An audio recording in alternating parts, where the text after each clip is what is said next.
Yeah.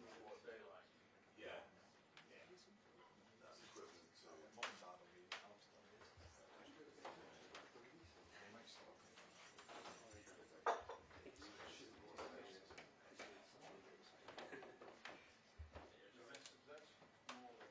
just put 2 bits into this. They are.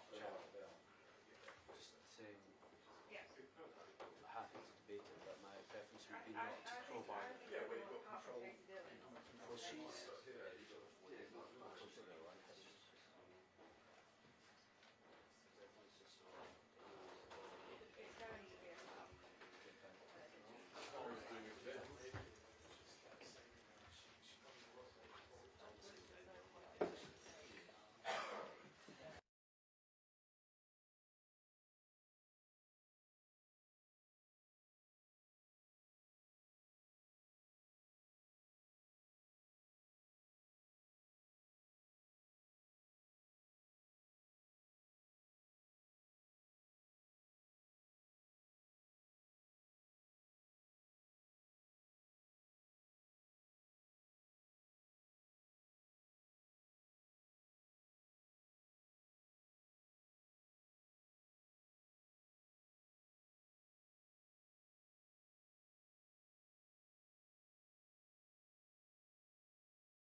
say, a guy looked me right in the eyes and went, "You should be ashamed of yourself." And I was like, I was trying to stop and go,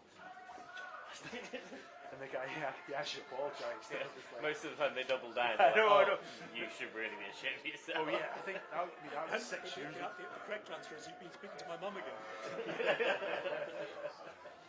Aye, that was 6 years ago. I don't think he would apologise now. No way.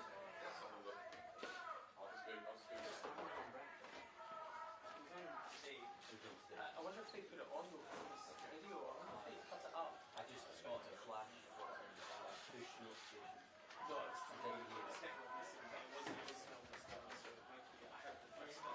Fantastic. Fantastic headline. Near the Bahamas. I mean, Near enough.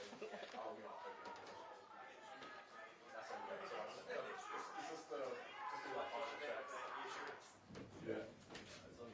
It's unusual, isn't it? It's unusual. it's clearly someone who's about the Scottish Tories. He's still not sure something off to be against them.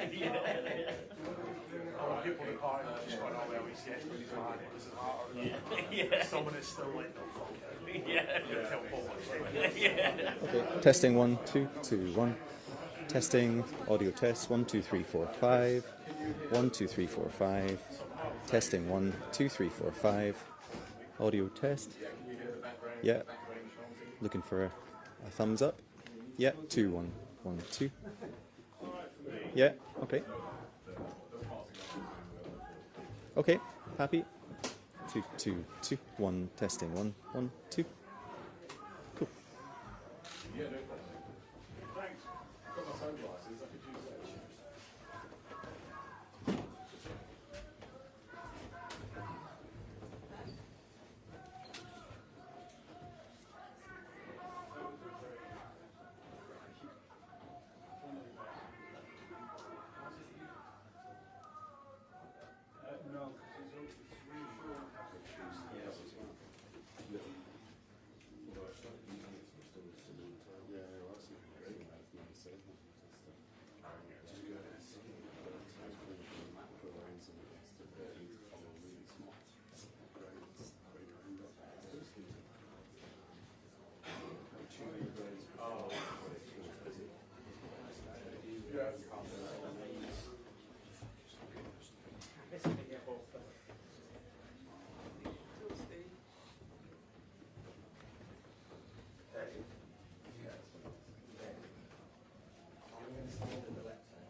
You want the sound?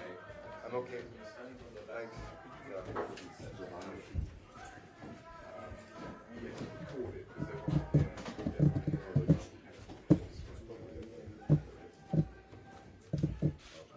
Let me know when you're ready, Dave.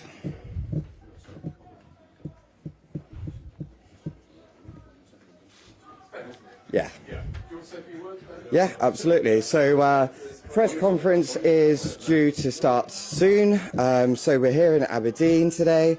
Yeah, the weather's very nice. The sun is out. The sea is clearly in view. So yeah, we're just doing a little press conference today.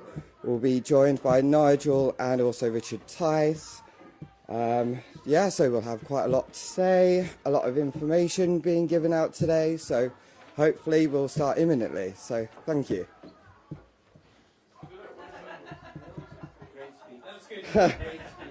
You can all go home now. I'll bring that up when there's not a lot of information.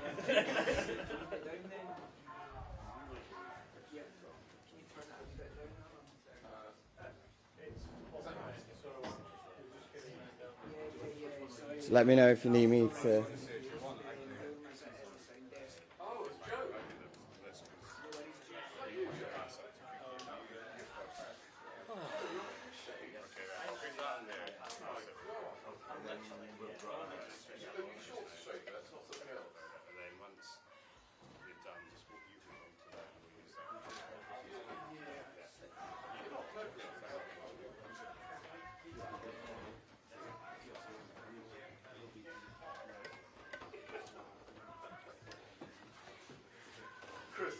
I don't know what Chris is saying, but be quiet, Chris.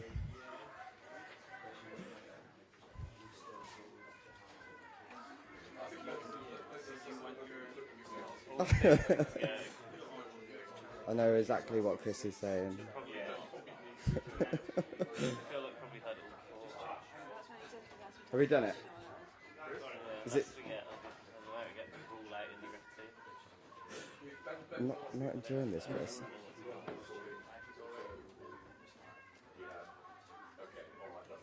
Perfect, thank you.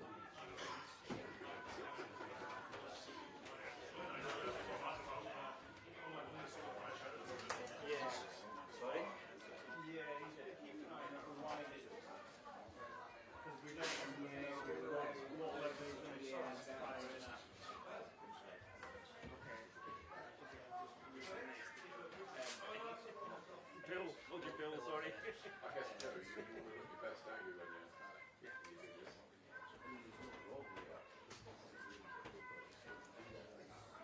Yeah.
Okay,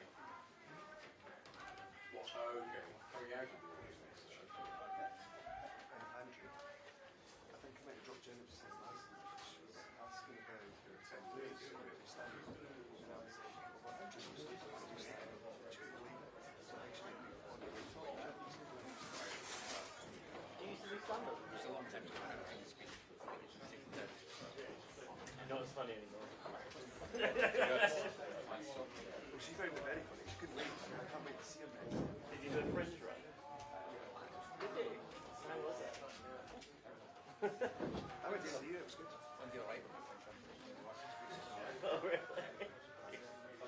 It looks brutal. Were you standing out on the street, like handing out flyers and stuff like that? I think it's supposed to be. It's just self-conscious. Yeah, but... Well, good on you for giving it a go, isn't it?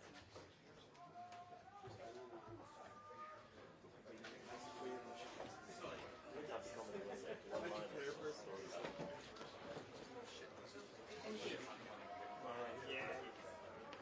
Well, Richard Gadd did that, didn't he? Now look at it. The most influential man in British TV. Yeah. Apart from the fact that they're now being sued. Yeah. That's how The break of losing huge sums of money. Yeah. Well, no, Gad's in the break as well. I think, wasn't it how Netflix marketed it? This is a true story, isn't it? Yeah. I love how that woman involved as well 25 years ago was causing a similar havoc in Glasgow Labour constituency politics. You can Google it, it's an old Herald article online. Same person. Yeah, the same person. She was involved in I think she was involved in a selection battle, and obviously the party took one look at her and went, I don't think so. And she issued various claims and writs and all got very nasty. And then obviously nobody thought of her again until this Netflix series suddenly appeared there.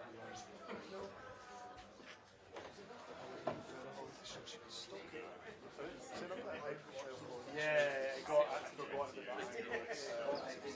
But it all started from she tried to, I think it was I don't know if it was the first Hollywood election or the second Hollywood election, but she was trying to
Good morning, everybody. It's good to be here in Aberdeen. And congratulations on beating Celtic last week. No doubt it's been a week of some celebration. Clearly some Aberdeen supporters in the audience. We're very pleased today to be joined by several prominent businessmen and businesswomen who are very, very thoughtful and very, very worried about the future of the oil and gas industry, and indeed all the related businesses and industries that go around that, and perhaps what might happen to the future of Aberdeen and the surrounding area itself. Reform has made remarkable strides in Scotland over the course of the last year. We managed to field candidates for every seat in the general election, but to be honest, it was pretty much a paper exercise. Since then, we've managed to build branches. We've been contesting by-elections every Thursday for councils, wherever they come up. We've had a steadily rising score.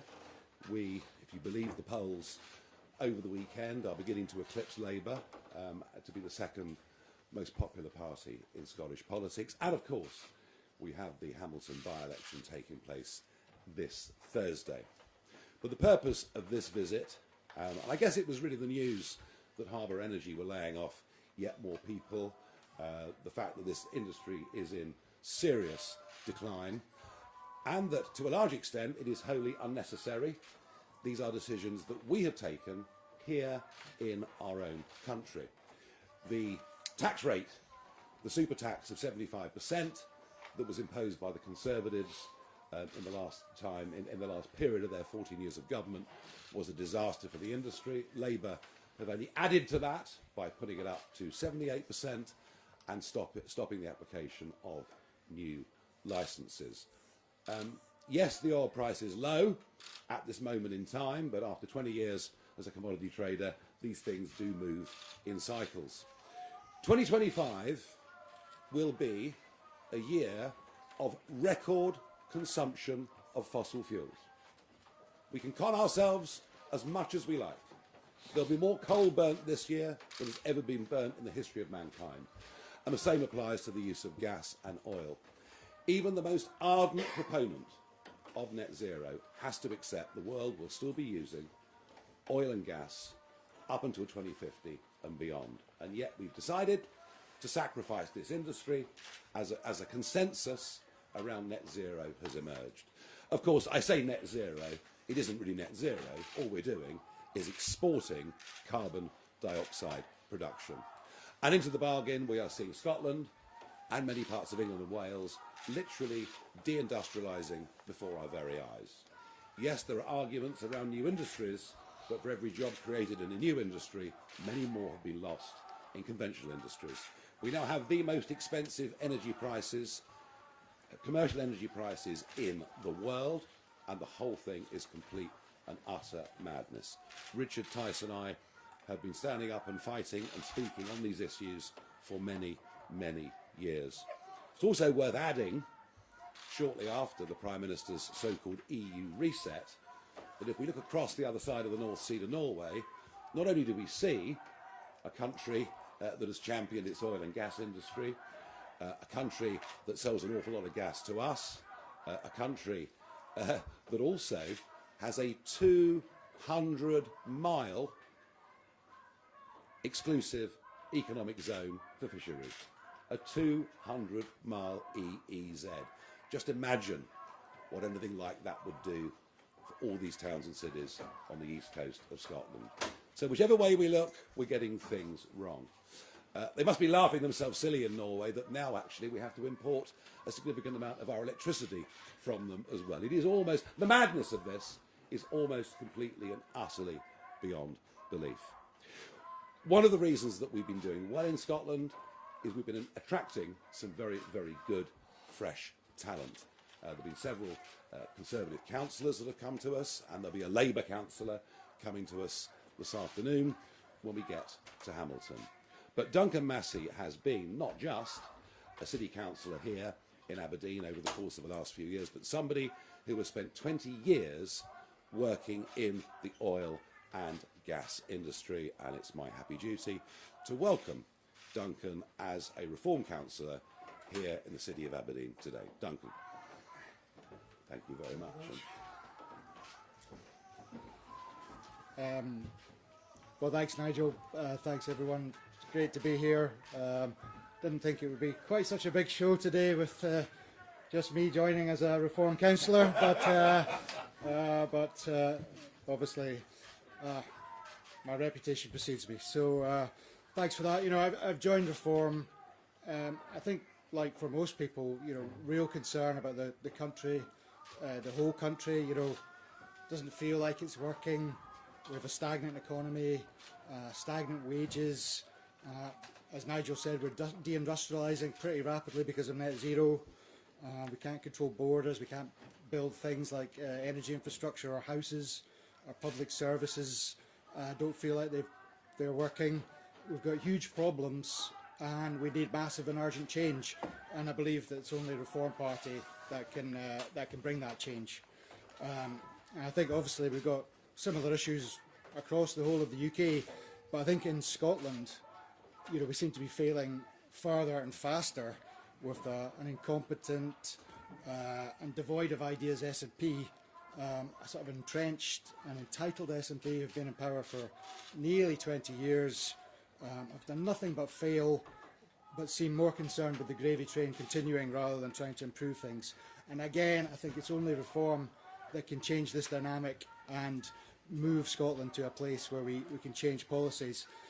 And obviously the main reason here in Aberdeen is the impact on the oil and gas industry of Labour and SNP policies. You know, it just feels like deliberate destruction of our industry at the moment. 78% tax, no new licences, large projects caught up in a regulatory limbo, and all at the same time all Labour and SNP have is gaslighting us with fairy tales about the so-called just transition. You know, as Nigel said, we've got low oil prices now. You know, it feels like it's going to be a bit of a perfect storm. We've seen some redundancies at Harbour. I think it might be a very painful time for the city. And frankly, I don't think most Aberdonians have yet woken up to just how badly we're being treated. And again, I think it's only Reform, by supporting Reform, that we're going to get the changes to our energy policies that we need. So that's my reasons for being here. Delighted to be here and look forward to increasing the Reform vote in Aberdeen.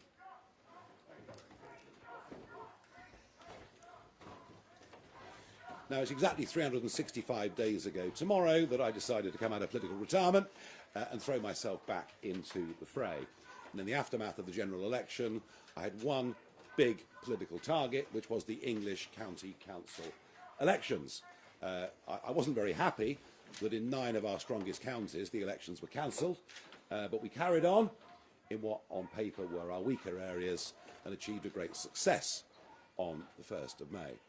But carrying the torch for the party here in Scotland over the course of the last year, repeatedly visiting and encouraging and helping these branches to set up and defectors to come across, has been my deputy leader, Richard Tice, somebody who also has spoken out for many, many years on the madness of our net zero policies. Richard. Good morning. Thank you, Nigel. It's great to have everybody here. It's great to be here in Aberdeen, one of the global centres of energy expertise. And it's no coincidence that when the UK economy was growing every year at 2.5 to 3.5% in the 80s and 90s, yes, we were extracting significant quantities of oil and gas, and Aberdeen and Scotland was doing very well. And it's an absolute tragedy that this energy treasure is essentially being left in the sea, or indeed under our feet on land, because it is a huge, huge opportunity. And the other tragedy, I've just come back from the Middle East, where they are extracting oil and gas as fast as they can go. And guess what? It's making them very wealthy. And we know that oil and gas is a proven winner. It's a proven winner here in Aberdeen, and it's been a proven winner for Scotland. And that's why I think the simple slogan that I coined, "Drill Scotland, drill." You know, if it ain't broke, don't fix it. We know it works, and we should be accelerating it. I'm perhaps a little less polite than Nigel. I now call it net stupid zero. I think it's the greatest act of financial self-harm ever imposed on this nation by people in Westminster. And it's not them that suffer. It's ordinary men and women families and children that suffer in our communities. And that's why we are battling so hard to turn this around. And we're very clear. Our ambition is to win the next general election. And we are polling, almost every poll now, we're polling ahead by 8, 9, 10 points. And here's the thing. If we scrap net zero, and that is our plan, then that is a great opportunity for the oil and gas industry that wants a welcoming government that creates a stable tax environment, a stable regulatory environment, and recognises the huge value that can be extracted from oil and gas. It is still hundreds and hundreds of billions of pounds in oil and gas offshore. There's hundreds and hundreds of billions of pounds also onshore from shale gas that we should be using. This is our treasure, and we should be using it rather than importing it from overseas, at which time you're also, not only are you deindustrialising our own nation, we're actually creating more CO2 by bringing it from America or wherever. So we've got this great opportunity. We need to change course dramatically. We need to do a complete U-turn, and we need to say to everybody, in particular the oil and gas industry, a reform government will be a government that welcomes investment, welcomes new licences, and we should get ready. We should get ready for those new licences to be granted and approved and to attract investment, equity investment, debt investment. We know it works. We know it's a generator of huge wealth, huge prosperity and huge opportunity, not just for Aberdeen, but for Scotland. And that's why we're here. And I think that's why, to everybody's surprise, in Holyrood and Westminster, we're doing very, very well here in Scotland. Thank you very much. Okay, we have a long list of media questions which we are happy to take, starting with James Cook from BBC News. Thanks very much. Sorry, I was looking for a microphone. There is one. There is one. Thank you. Morning, Mr. Farage. These people shouting outside say that you're a racist. Will you reassure them you're not by apologising to the Scottish Labour leader Anas Sarwar for claiming that he would prioritise the Pakistani community when you must know that he literally said no such thing? Okay, so I can tell you this. We've not heard these sort of chants or tweets in England now for a very, very long time.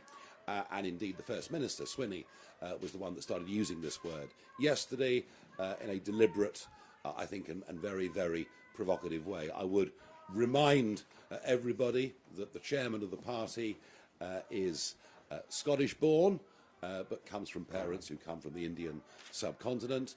But we don't talk about race at all. We think everybody should be treated equally. We object very strongly to the segmentation of people into different types. And I think, to be frank, that Mr. Sarwar has a record of obsessing on this issue. There was the famous speech that he gave in the Scottish Parliament saying, why the judiciary white? Why are these leading figures in Scotland white? A most extraordinary speech given the statistics and figures here. And actually, I think that speech that he gave was sectarian in its very nature. We are the South Asian community.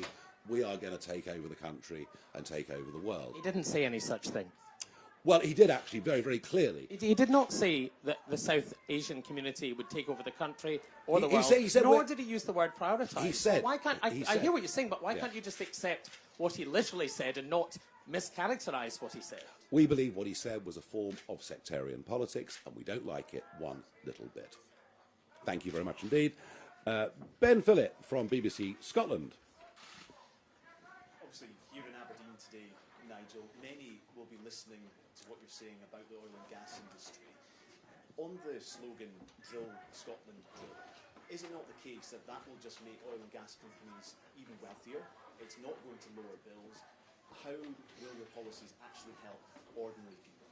Jobs, jobs, jobs, very well-paid jobs, money in people's pockets, which they'll spend in Aberdeen and elsewhere. And yeah, big companies can make big profits. Big companies can make big losses. It works both ways. This idea that a political party either supports the workers or supports the private companies that put risk capital in is absolute nonsense. The two can't coexist without each other. And what is for certain in Scotland and across the wider United Kingdom is the public sector gets bigger and bigger and bigger, and our overall national finances means that we're getting poorer and poorer and poorer. And just look at GDP per capita over the course of the last few years. I know, but most of the oil and gas that is extracted from the sea just outside is exported. You know, so something will need to change the wholesale prices to actually bring bills down for people. That's a very interesting point. Oil tends to trade on a global market at a global price priced in dollars. The gas market is completely and utterly different, and Richard knows a bit more about what happened in America with gas prices. Yeah, so funny, isn't it? We're told that gas is an international price, so why is the American price of gas about a third of the UK price? Why are therefore their electricity bills about a third to a quarter of our bills? I completely refute your suggestion that being reliant on oil and gas will not bring down bills. We know it will because it did.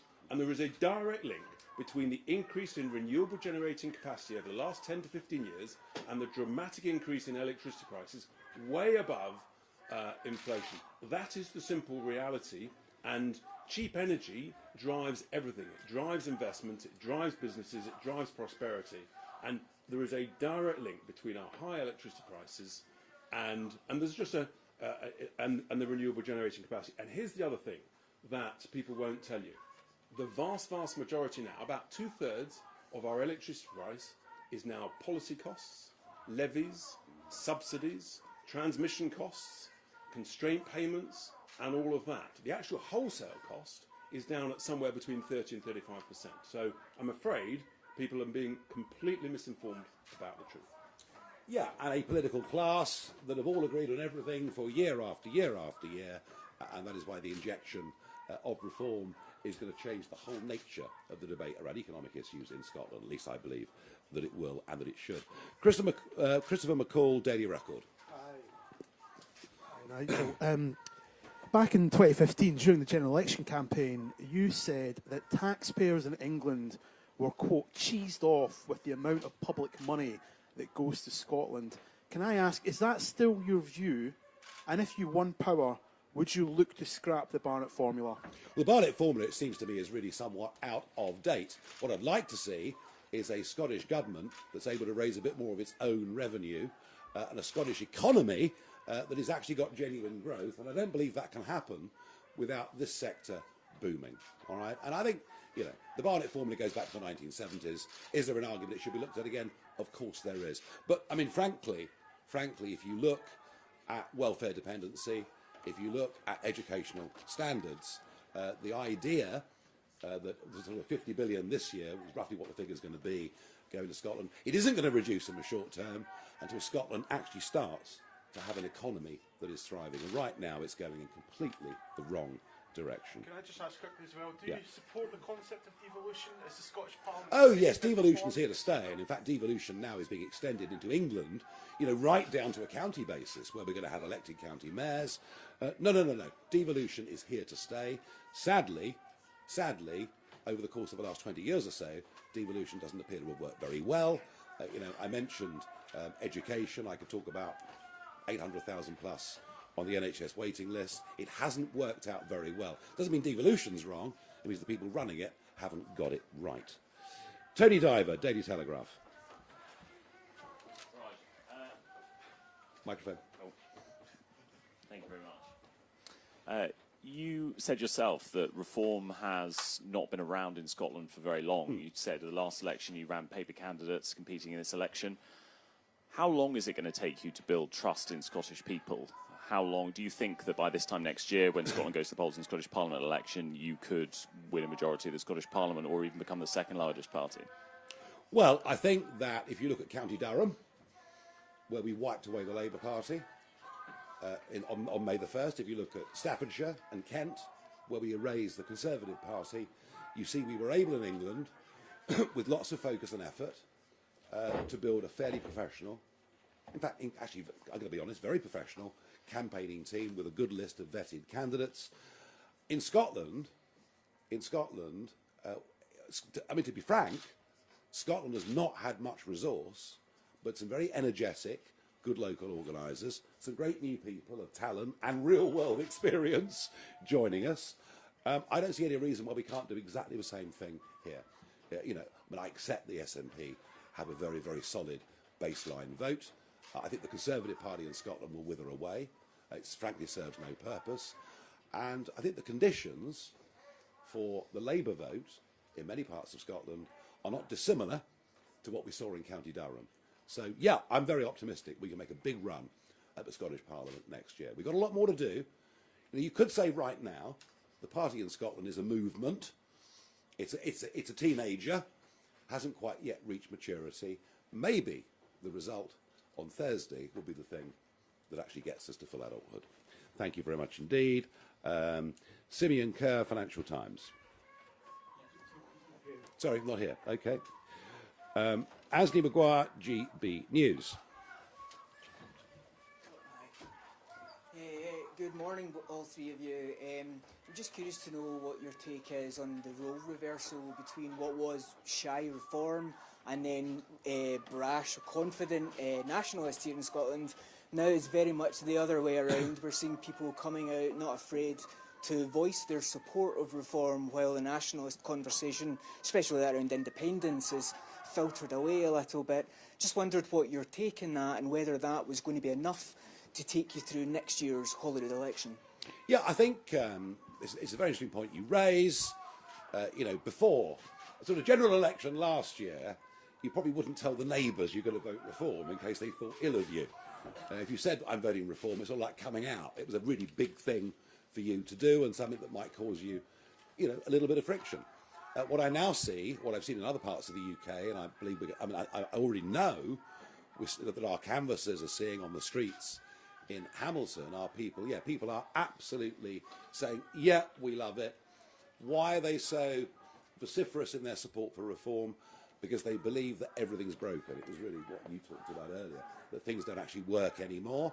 And they see us as the bright new hope that can come in, and because we have the courage of our convictions, we can turn things around. So there is actually a great sense of optimism around our supporters. Many of the media will say it's just a protest vote. It really isn't a protest vote.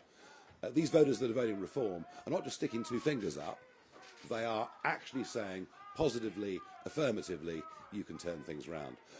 As for the nationalist vote, look, I'm less qualified to comment. All I would say is that the SNP don't seem to respect the results of any referendums, be they Scottish referendums or EU ones. And whilst this seesawing that's been going on in Scotland between Labour and the SNP has now reversed the other way since the general election, I'm not actually sure whether the depth of support for the SNP hasn't been more of an anti-Labour position in the absence of an alternative, and that's what we are going to try to provide.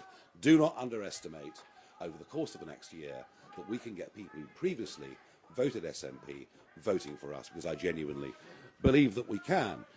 Gina Davison, LBC. No show? Fine.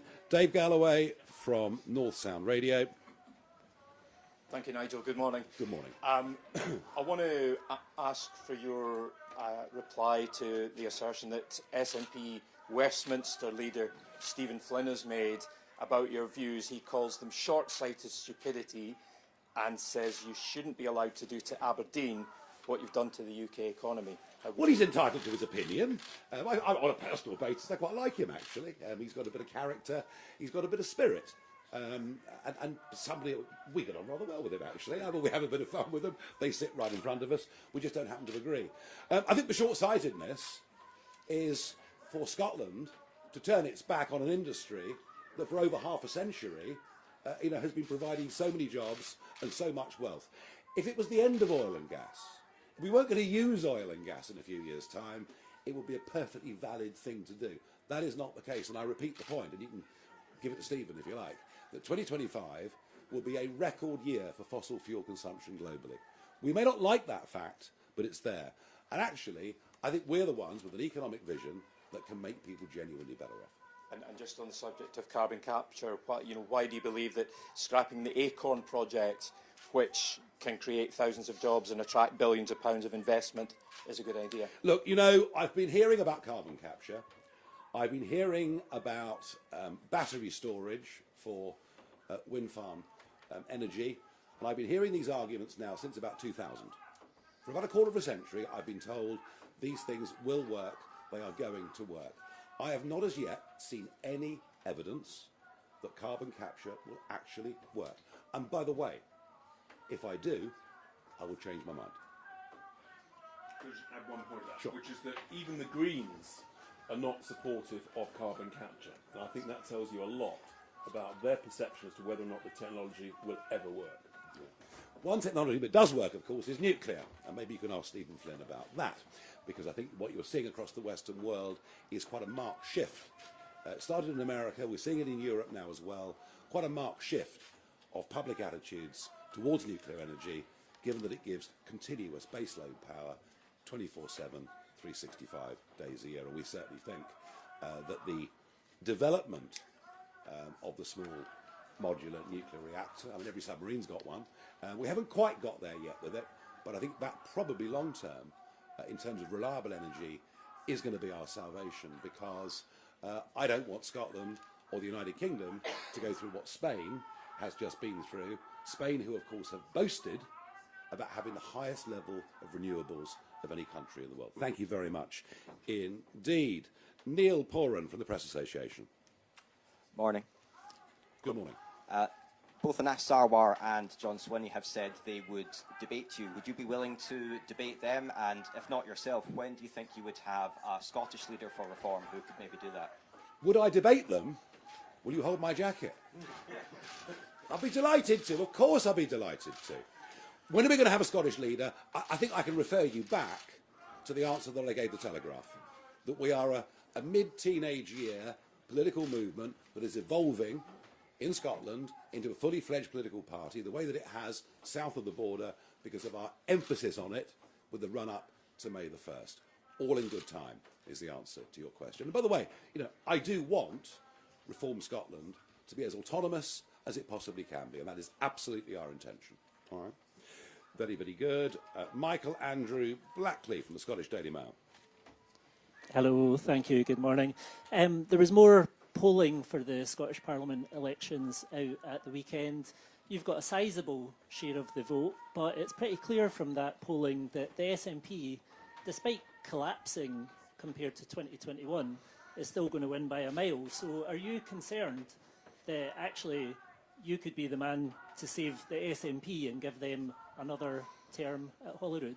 Well, even if we didn't exist, I think you'd find the Labour vote next year would be significantly down from where it was in the general election of 2024.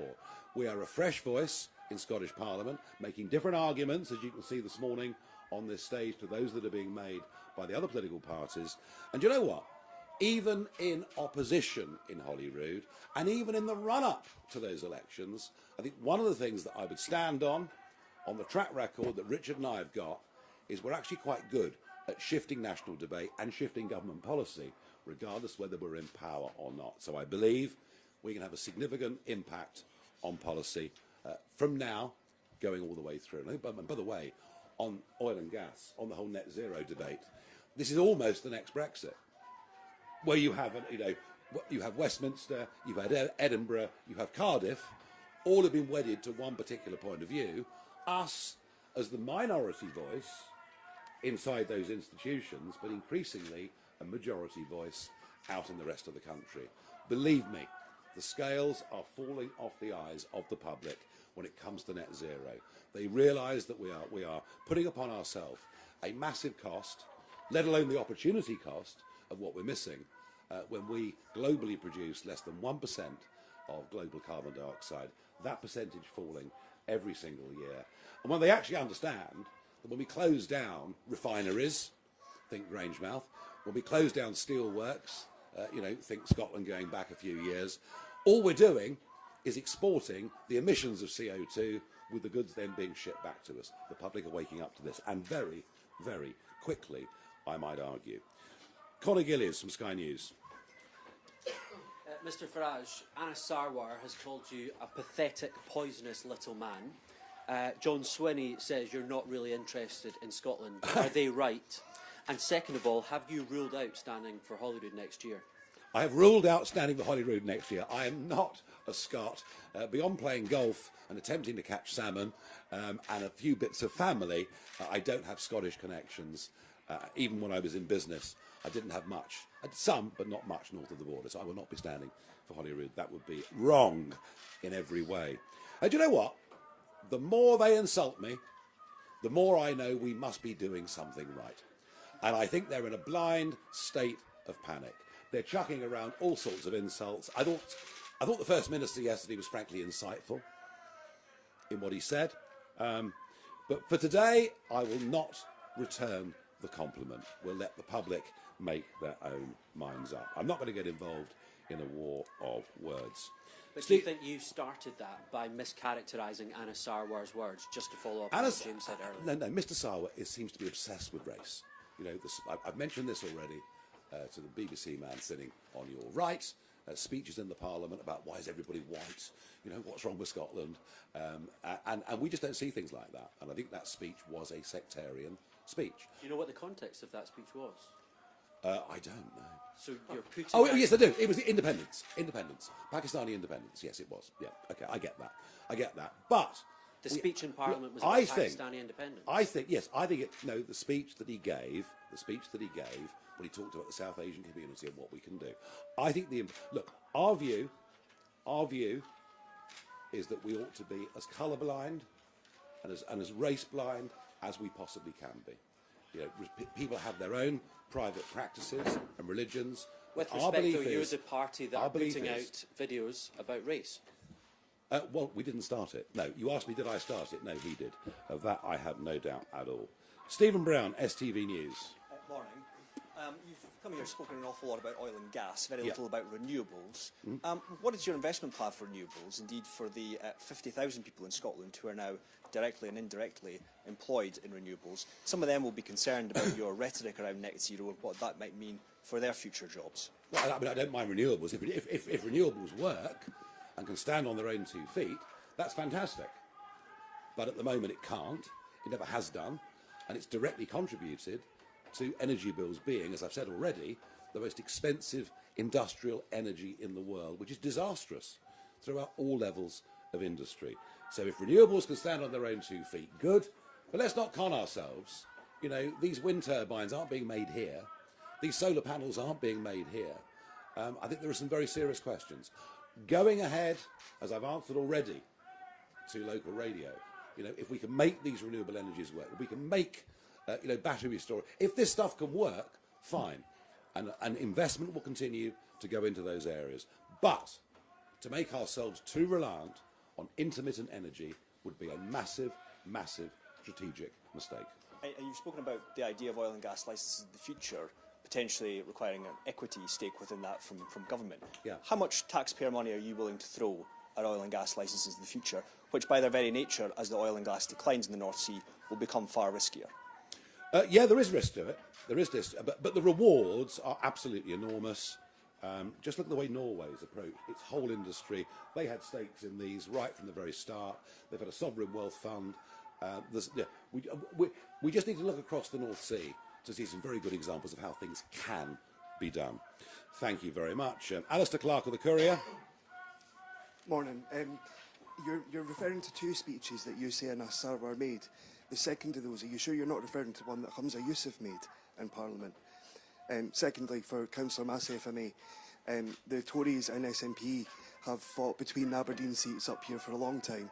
What do you think's gone wrong with the Scottish Conservatives that you've decided to leave? Look, I'm not going to delve any more deeply into comments by Mr. Sarwar about me, or indeed the First Minister. I think we've said enough on that. Scottish Conservatives have stood for nothing for a very, very long time. They haven't had the courage to stand up against some of the stupidities that have been done in Scotland, but maybe our former Conservative councillor half an hour ago can answer it better than me. Yeah, I agree with that. I mean, I think, you know, the SNP are doubling down on their anti-oil and gas record. I think it was only the other day when the SNP said that they were, you know, fully focused on net zero. I think, go back to Conservatives, obviously I've got respect for my Conservative colleagues, but I think they have failed to set out a vision for Scotland and for the UK, and I think Reform has done that and is doing that, and you know, we're very much in Scotland the start-up party that is pushing ahead with sensible policies for energy and for oil and gas. Thank you. Stephen Carroll from The Guardian. We take a lot of questions here, don't we? Hello, it's Stephen Carell from The Guardian. Mr Farage, can I just clarify something about Reform policy on oil and gas extraction and coal extraction? Is it Reform's policy that all oil, gas and coal should be extracted worldwide?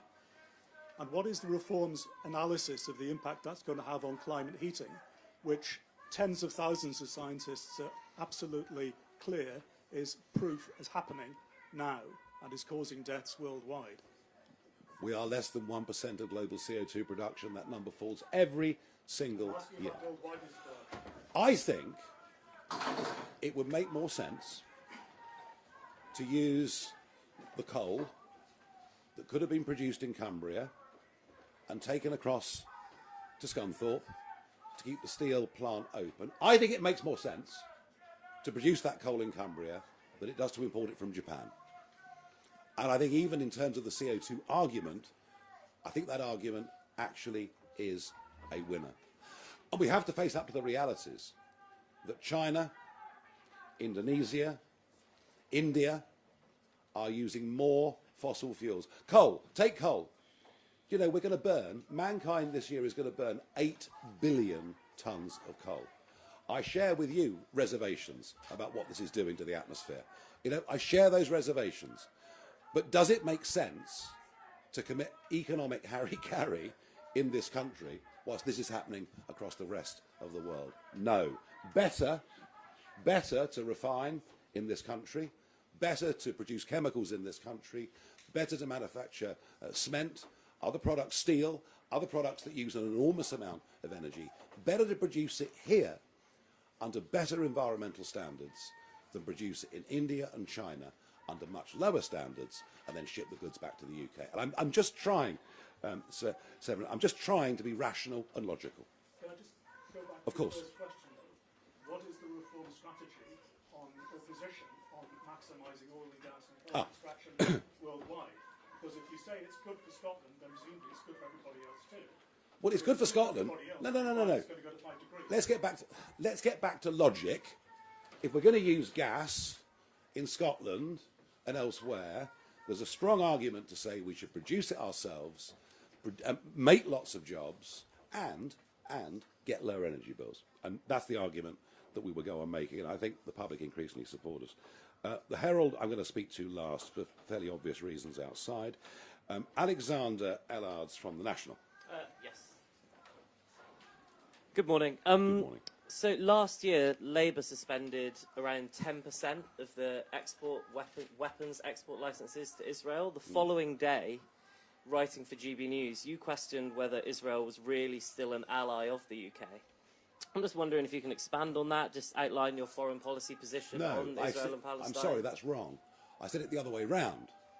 It wasn't whether Israel was an ally of the UK, it's whether the UK was an ally of Israel, and I say that after the British hostage case, where I did meet the family, I did make very, very strong representations to the British public to say, look, this Damari case, we need to wake up to this.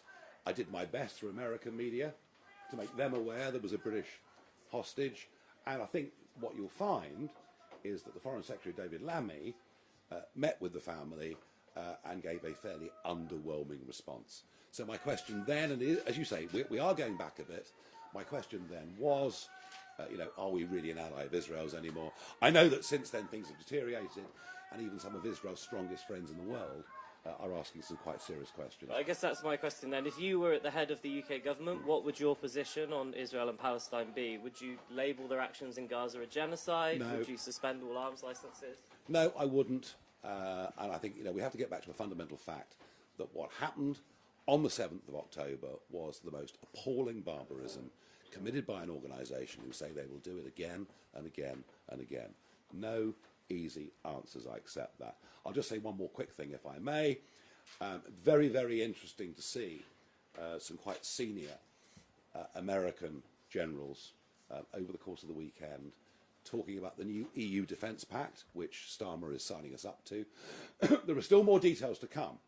But when you get senior American NATO generals, retired, saying that an EU force is a distraction to NATO, I would suggest we should start to get very, very worried indeed and face the reality that in terms of defence, yes, of course, increased defence spending, provided it's procured properly, is a good thing and is very, very important and very necessary, a bit like paying the insurance on the house. Without the Americans, we are defenceless.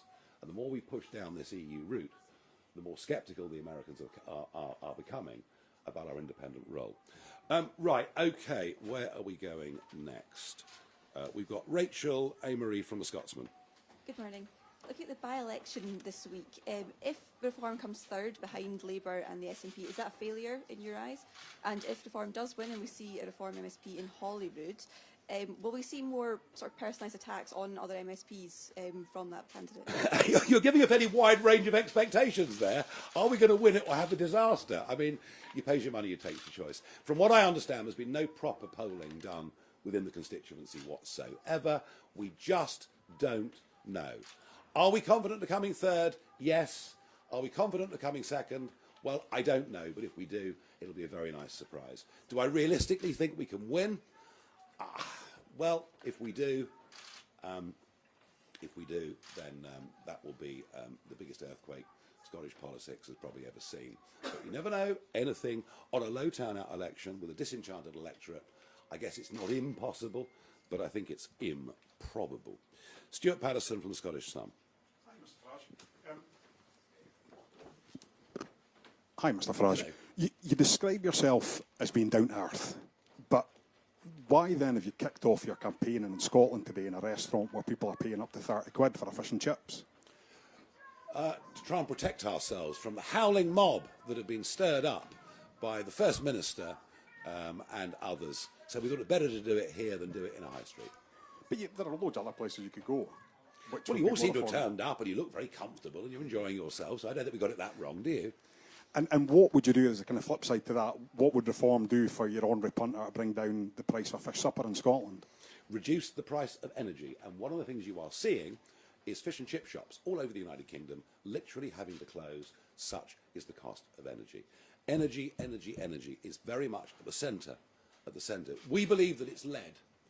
We know that it's led in America to the most incredible increase in personal wealth over the course of the last decade, and we'd like to try and do the same here. Thank you. Now, the Herald. Now, Andrew Learmouth, it seems that you're involved with this group of protesters outside. No. Well, it's funny, isn't it, that you come and your newspaper also manages to have another one of your correspondents as a protest correspondent. So you knew more about this than we did. That's not true at all, Nigel. Sorry. Really? Absolutely not. So we have two reporters in Aberdeen. Well, thank you. Come on now. And they're both here. Very I've good. got two reporters going to You Hamilton must today have as so well. much money and so many staff. It must be remarkable. Do carry on. We just to be clear, we've got a couple of reporters here as well. Have you? No. Nothing to do with nobody, as far as I know, No. had any. Absolutely. No, fair enough. If you say that, I believe you. I don't know that you do believe me, but I didn't. But It's not on that. I don't know what I was going to ask. Yeah, well, let's talk about the protest. Well, this then. location was only sent to you guys. It wasn't put out on the public wires. We didn't put it out to our membership, and yet they knew. So it came from one of you. Well, people were tweeting about it. Oh, well, it's not Anyway, carry on. Sorry. Well, let's talk about the protest, because I'm not entirely clear what you were accusing John Swinney of earlier when you talked about him inciting or his insightful language. What, are you saying that he's putting you at risk or something? Well, he used the racist word, didn't he? You know, despite the fact, as I pointed out, we have many members from all communities, some of whom are in very senior positions within our party. According to the experts, we got more BAME, if you believe in all this, more BAME voters in the last general election than the Liberal Democrats, and we get even more this time. We just want to live in a country where everybody is treated equally, everybody is treated on merit, regardless of race, sexual preference, or whatever else it may be. And as for outside, well, you know who they are. They're Antifa. At least half of them wearing face coverings, which I don't think should be allowed, do you? Okay, thank you very much, ladies and gentlemen. Thank you.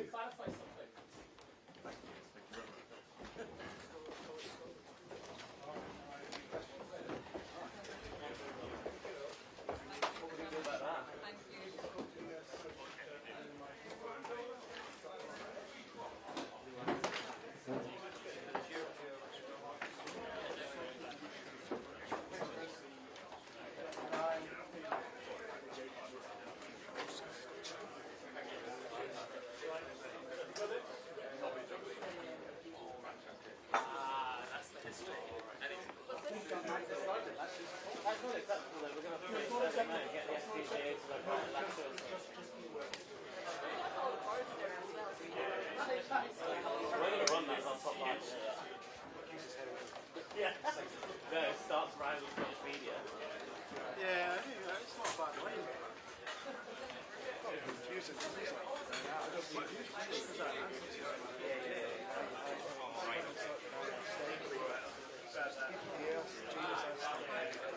answering confusing too. And then he said, you know, that's that speech about the superintendent and then the speech of targets.